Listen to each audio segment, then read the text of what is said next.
Hi everyone. In this quick video, I would like to show you how to use yuniql using or install yuniql using .NET Global tool. The .NET Global tool is an amazing facility for installing utilities on your machine that is globally accessible in many instances of your command prompt, yeah, for Windows. Um, this is particularly helpful if you don't have access to use Choco or other package managers because organizations does not allow you to, but you are allowed to use typically to use .NET Global tool. So let's get started. And to get started, actually, um, you will find yuniql when you go to nuget.org. So let's try to nuget.org and try to find it. So here, if you type yuniql, you will see a bunch of things, but we're this is what we need. We need the yuniql CLI because that's the global tool facility. And you could copy very well this command, say .NET tool install it as global, and use version 1.1.55. So let's try to do that. So I'm running now my console here, and let's try to install it. It's actually pretty fast compared to other ways of installing Unicode.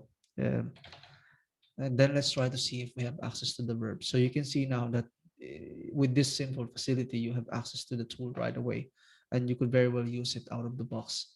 So with that in mind, let's try to do it. So um, like all the other examples, what we're gonna do next is actually clone our repository. This case, we're saying I would like to use some of the samples that are already available in our in Unicel repository, and that is actually a PostgreSQL database. So we say I'm going to use this sample project here for PostgreSQL, and I'm going to um, deploy my database into a database hosted remotely on Elephant SQL. And then we say and I don't want to pass PostgreSQL in all of my CLI. So I want my CLI to be really simple.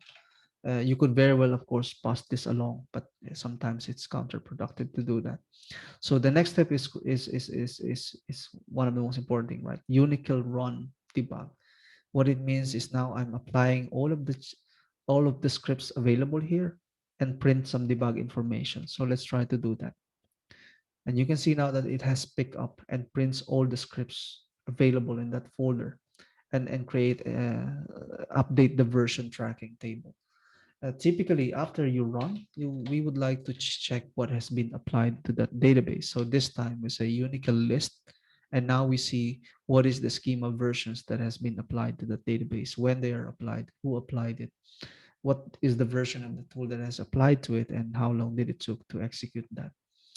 Um, maybe let's try to check it out then. So now I'm going to my friendly host, that's Elephant SQL. Let's check out our database there. And I have a browser, an object browser here. You can see all of the tables has been created already from that migration run. Let's see what has been applied here. So we expect to see the lists of versions, like the way we see in the CLI.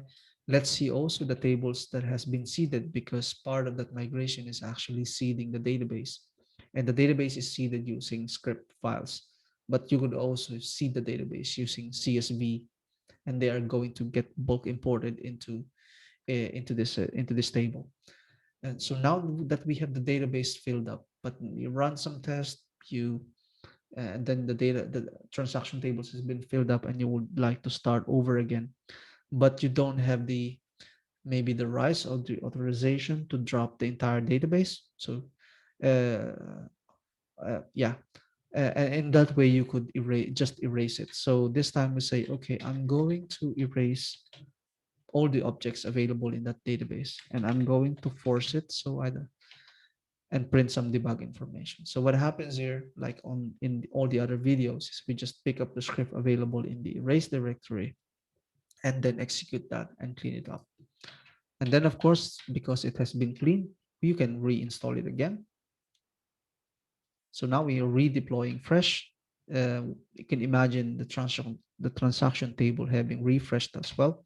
We check out what has been applied, because maybe after all you have created new versions v03 or zero 04 and zero 05, and now you would like to apply these new versions this time, and then we would like to erase it again.